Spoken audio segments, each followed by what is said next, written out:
EVM मधील पडताळणीत एक नवा वाद समोर आलाय। त्यामुळे व्हीव्हीपॅट स्लिपची मतमोजणी आता थांबवण्यात आली आहे। ईव्हीएम मधील मूळ आकडेवारी आणि व्हीव्हीपॅट मधील स्लिपची पडताळणी का केली जात नाही असा सवाल शरद पवारांच्या राष्ट्रवादीचे उमेदवार सचिन दोडकेंनी केलाय।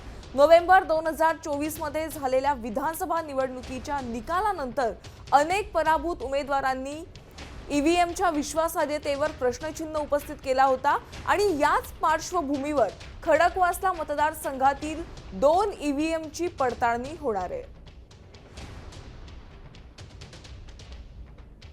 चिठ्ठ्या मोजून देऊ शकत नाही। आमच्या एसयूपी मध्ये असं आलेलं आहे, त्याच्यामुळे आम्ही तुम्हाला चिठ्ठ्या मोजून देऊ शकत नाही।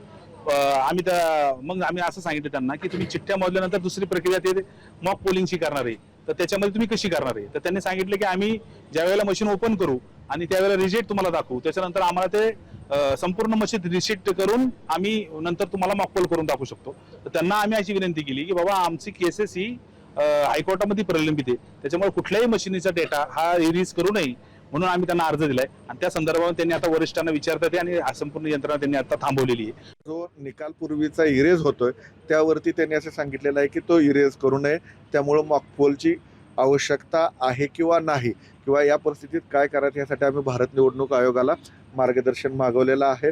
भारत निवडणूक आयोगाचं जे मार्गदर्शन येईल त्याप्रमाणे आपण यानंतरची पुढील